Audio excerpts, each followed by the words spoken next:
Good day.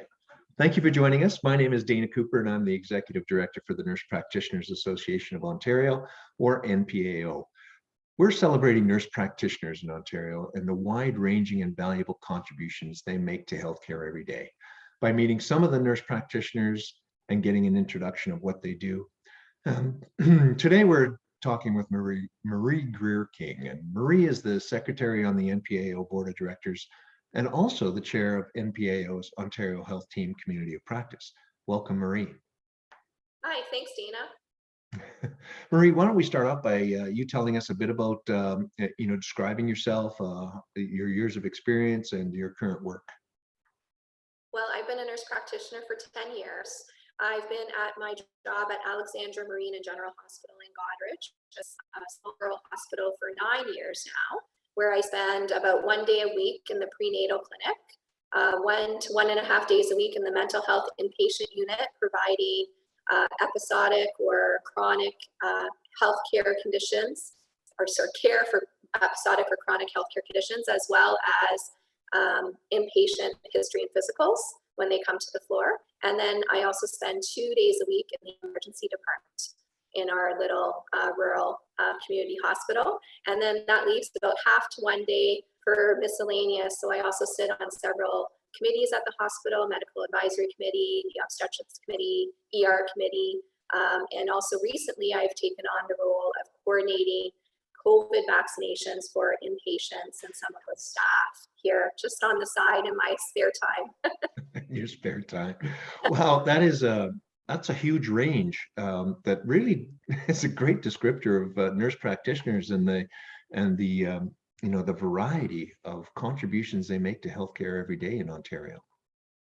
Yes, it's true. I think my role is really unique, and it is an opportunity to keep me interested and engaged, because there's always something new to learn in each of those areas. And what else is interesting is I sometimes get to follow people through that I've seen and emerge through to prenatal clinic, and then unfortunately at the mental health inpatient unit too, because mental health unfortunately is an area where there's a lot of increase in need for help and resources.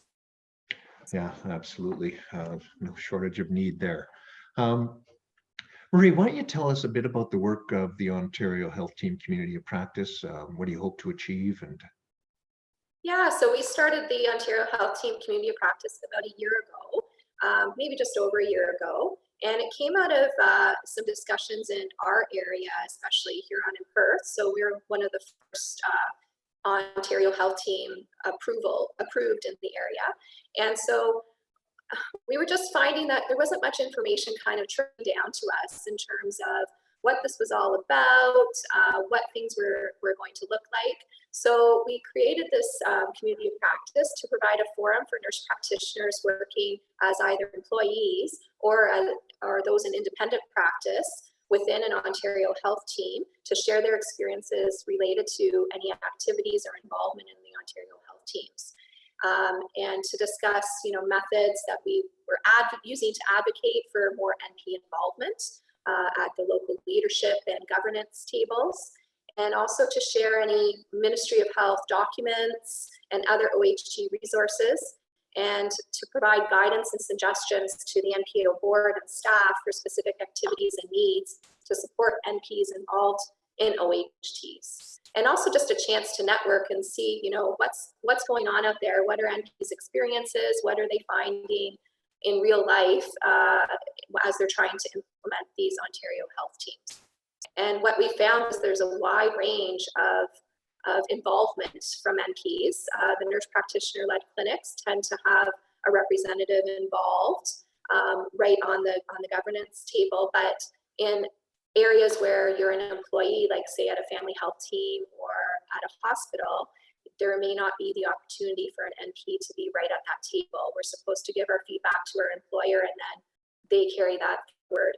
But as you know, that's a lot of layers of communication to go through, and sometimes we don't get the information that we need when we need it.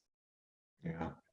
Yeah, it's all new. I mean, this move to OHTs here in Ontario.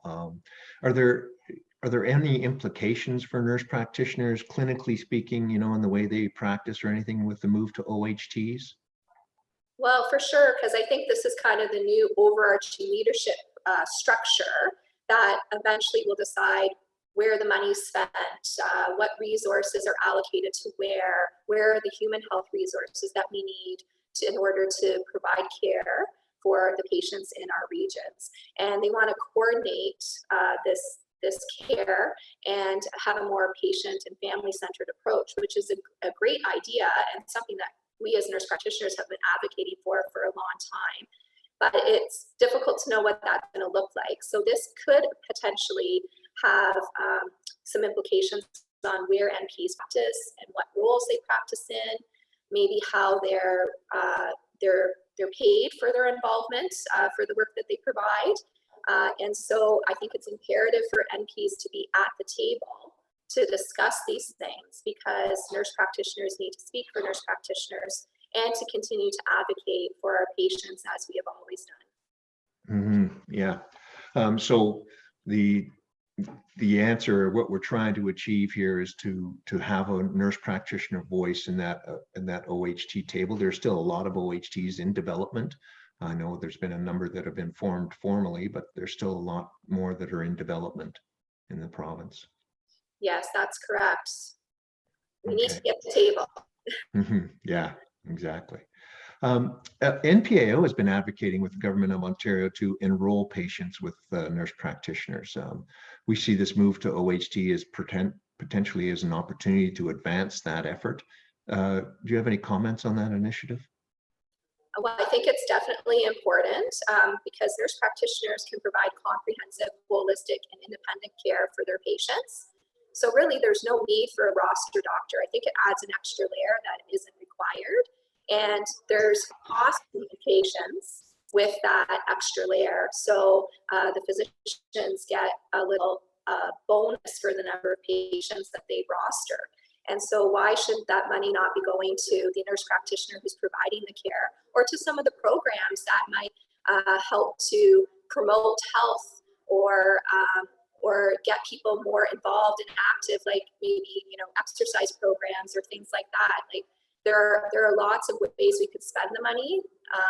So I think that we need to have a mechanism in place for NPs to actually roster patients.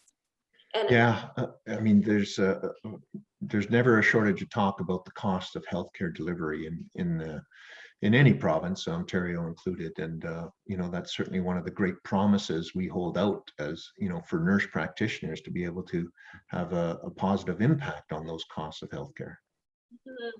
And I think too, another thing that NPAO has been advocating for is for CT and MRI, so that we can order those. And if we had that capability in our practice, then it would really reduce the number of times that we consult a physician colleague to get that order. And so just think of the care we could provide, cost-effective, holistic, independent care that we wouldn't have to rely on another practitioner to help us with. We could do that ourselves. And so I really think that that's another important thing to note here. Yeah. Well, I really appreciate you taking the time here today, Marie. Did you want to, is there anything else you'd like to say to the audience out there in regards to nurse practitioner practice in Ontario? Well, I just wanted to say how proud I am to be an NP, and of the way all of my colleagues across many different sectors have stepped up to the plate during this COVID pandemic over the last 20 months. NPs get stuff done. If you want something done, ask an NP and they will figure out a way to get that done.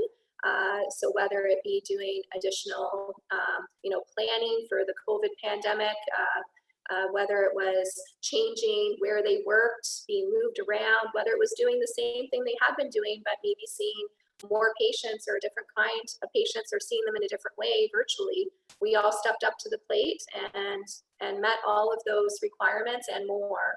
And so I've never been prouder to be an NP. And I just want to thank all of my colleagues for all of their hard work. And thank NPAO as well for supporting us and continuing to advocate for us. Yeah, the great promise of nurse practitioners. I mean, the knowledge, the skills, the the quality of care, the care model, you know, that compassionate, holistic approach to patient care is nothing but a benefit to healthcare in this province. And it's our goal to make sure that the policymakers are aware of the great promise of nurse practitioners. So thank you very much, Marie. I really do appreciate your time. Great to hear about the work that you're undertaking, and great to hear about the very wide scope of the activities, that the practice activities that you're engaged with, and continued good luck. And thanks again for taking the time. Thanks, Dana. Okay, thanks, Marie. Marie Greer-King, on the board of the Nurse Practitioners Association of Ontario and chair of NPAO's OHT Community of Practice. Thank you very much for listening, and we'll have more videos for you soon. Bye.